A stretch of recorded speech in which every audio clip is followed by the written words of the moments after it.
O senhor mencionou a questão do personalismo, né? Antes a esquerda já tinha, já desde o começo dos anos 90, o fim dos anos 80, até a figura do Lula que gera aí esse personalismo Sim. que unifica a esquerda. Agora existe também na direita. O Bolsonaro ele conseguiu unificar uma massa de direita que o Brasil já tinha ou ele cria esse eleitorado?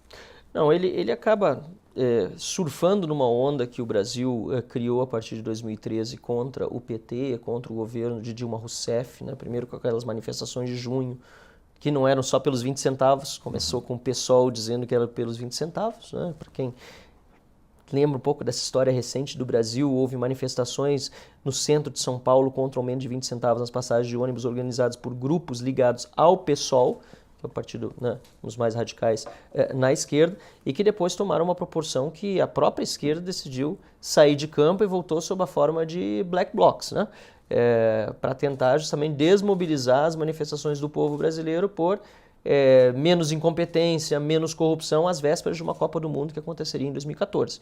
Né? Então, a gente precisa lembrar desse contexto todo que o Brasil viveu a partir de meados ali de 2013 e que a política tradicional não conseguiu no Brasil, os partidos tradicionais não conseguiram oferecer uma alternativa à direita para a sociedade brasileira. Tanto é que a direita no Brasil até então era considerado um partido social-democrata, que é o PSDB, que é um partido de esquerda, que nasce na esquerda e que tem as suas políticas, seu programa na esquerda. E o que acontece? Jair Bolsonaro vê isso e ele passa a participar de muitas dessas manifestações como uma pessoa que no parlamento sempre bateu muito em figuras de esquerda, apesar de em muitas oportunidades durante sua trajetória política também ter votado junto à esquerda. Né? Votou contra o Plano Real, votou contra reformas da Previdência, contra privatizações. Ele não é uma pessoa que represente mesmo na sua história e trajetória todos aqueles valores liberais e conservadores que, por exemplo, nós do Partido Novo em geral defendemos. Mas ele é uma pessoa que conseguiu, ao longo desse período, mérito dele, né, surfar nessa onda, participar dela e no fim virar o líder que a direita brasileira estava em busca. E eu sei porque em 2014, a primeira manifestação que eu ajudei a organizar foi logo depois da vitória de Dilma Rousseff. Na semana seguinte, nós fizemos uma manifestação justamente pedindo a auditagem dos votos. Né? A gente pediu uma recontagem. O Aécio depois, se todos lembrarem, né, o PSDB também pediu. Né? Foi uma onda que se criou ali para...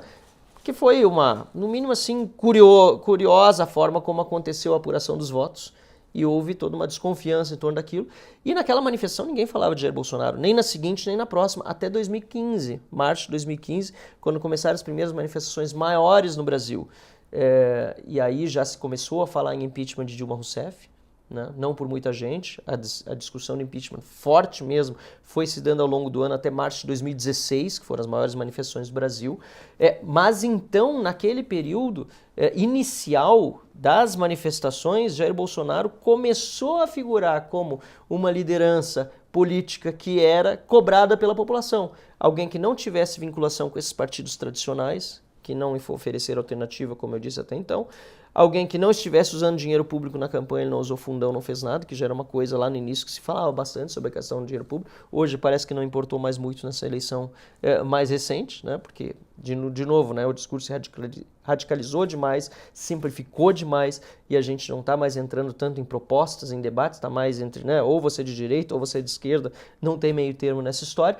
E Bolsonaro foi, portanto, o cara que conseguiu, né, surfar nessa onda, aproveitar ela, e hoje é a única alternativa que nós temos nesse segundo turno ao projeto de poder do PT, que a gente infelizmente já teve a oportunidade de conhecer no Brasil, de financiamento a outras ditaduras, de aproximação com regimes que não estão dando certo aqui na América Latina, e por isso Bolsonaro continua fortemente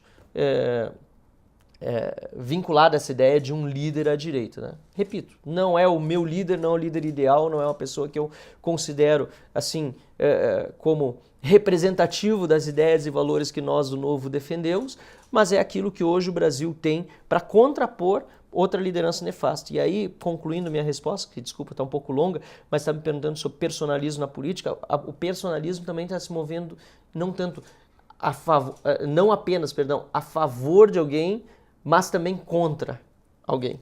né? Então, toda a rejeição, e essa talvez seja ainda mais uma batalha de rejeição do que aprovação, porque o que os dois lados estão buscando é o voto de quem não foi para as urnas, é o voto de quem votou em branco, de quem anulou, ou de quem eventualmente se iludiu com a proposta de um lado ou de outro. Ou seja, é um voto que busca na rejeição ao outro o apoio, e não unicamente na aprovação a essa liderança.